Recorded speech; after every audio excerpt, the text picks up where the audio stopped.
বর্তমান দিনের ছেলেমেয়েরা বেশিরভাগ ১০০-র মধ্যে ৯০ জন তার পিতামাতার সঙ্গে প্রতারণা করে, বিশ্বাসঘাতকতা করে। পিতামাতা সে যত গরিবই হোক তার সর্বসাধ্য দিয়ে চেষ্টা করে তার সন্তানকে সুশিক্ষায় শিক্ষিত করে প্রতিষ্ঠিত করতে। তার জন্য সে সর্বরকম পরিশ্রম, সমস্ত রকম কষ্ট সব কিছু সহ্য করে।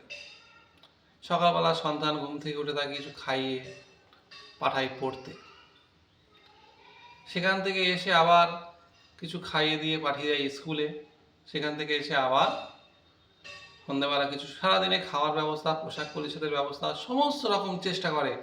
যত কষ্টই হোক না কেন চেষ্টা করে তার সন্তানকে শিক্ষিত করে অর্থাৎ স্কুলে পাঠানো, প্রাইভেটে পাঠানো, যাতে সে একটু পড়াশুনো শিখে একটু প্রতিষ্ঠিত হয়। কেন তাদের জীবনে যে কষ্ট পরিশ্রম হয়েছে সেটা যেন তার সন্তানকে সহ্য করতে না হয়, সন্তান যেন একটু ভালো পরিশ্রম করে ভালো জায়গায় প্রতিষ্ঠিত হতে পারে, যেন তার কষ্ট করতে না হয়। তার জন্য যত রকম চেষ্টা আছে করে। আর সন্তান কি করে? তাদের এই আবেগ, পরিশ্রম, কষ্ট, মাথার ঘাম পায়ে ফেলে যে কষ্ট পরিশ্রম করে তার কোনো মূল্য দেয় না। ১০০-র মধ্যে ৯০ জন কোনো মূল্য দেয় না। যাচ্ছে টিউশনি পড়তে, হই হুল্লোড় পাখামোই আগে করে বাড়ি চলে আসছে। আবার যাচ্ছে ব্যাগ নিয়ে স্কুলে লেখাপড়া শিখতে, নামে মাত্র ব্যাগ নিয়ে স্কুলে লেখাপড়া শিখতে নামে মাত্র যায়। সেখানে গিয়ে না শিক্ষকদের পড়াশুনো বোঝানো শোনে, না কোনো প্রশ্ন করে। শুধুমাত্র কি করে কখন টিফিন হবে, কখন বন্ধুদের সঙ্গে ইয়ার্কি করবো, কখন ছুটি হয়ে বাড়ি এসে খেলা করবো, হই হই করবো, ইয়ার্কি ঠাট্টা করবো, আরও অনেক কিছু কত কিছু করে। বয়সের সঙ্গে সঙ্গে এগুলো বাড়ে, এইসব করার চিন্তাভাবনা ব্যস্ত থাকে। তার মাথায় একবারের জন্যও খেলে না যে তার পিতামাতা কত কষ্ট, কত পরিশ্রম করে তাকে লেখাপড়া শেখানোর চেষ্টা করছে। এসব তার মাথায় আসে না। তার মাথায় শুধু কখন বন্ধুদের সঙ্গে ঠাট্টা ইয়ার্কি, খেলাধুলো করবো, হই হুল্লোড় করবো, মোবাইলে গেম খেলবো, মোবাইল দেখবো, পড়াশুনো নামক জিনিসটা তার মাথায় খেলে না। ৯০%-এর ১০% আছে যারা ভালো, পিতামাতার সঙ্গে বেইমানি করে না, পরিশ্রমের সার্থক মূল্য দেয়। যারা মূল্য দেয় তারা মূল্য পায়, আর যারা মূল্য দেয় না, বিশ্বাসঘাতকতা করে, বেইমানি করে পিতামাতার পরিশ্রমের সাথে, পিতামাতার কষ্টের সাথে, আবেগের সঙ্গে, তারা তার ফল পায়। কখন পায়?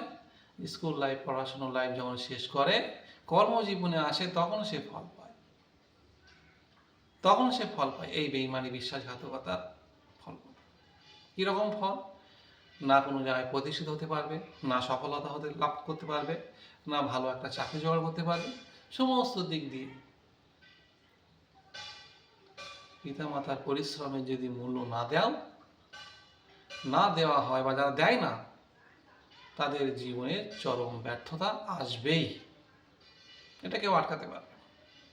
স্বয়ং বিধাতা, পিতামাতার পরিশ্রমের মূল্য না দিলে বিধাতাও তোমাকে সাহায্য করবে। কিন্তু বর্তমান যুগের বাচ্চারা, স্কুলে তো আমি আছি যুক্ত, যেহেতু দেখতে পাই বেশিরভাগ বাচ্চারা স্কুলে আসে নামে মাত্র হই হুল্লোড়, খেলাধুলো, ঠাট্টা ইয়ার্কি, মোবাইল, এই সমস্ত নিয়ে ব্যস্ত থাকতে। তাদের মধ্যে পড়াশুনোর মানসিকতা এখন আর নেই। যাই হোক, যারা পরিশ্রম করে পিতামাতার মানসিকতার সঙ্গে মানসিকতা মিল রাখে, তাদের পরিশ্রমের কথা মাথায় রাখে, খেয়ালে রাখে, তারা পরবর্তীতে সফলতা লাভ করে। বেশিরভাগ, ব্যতিক্রম দু একটা থাকে।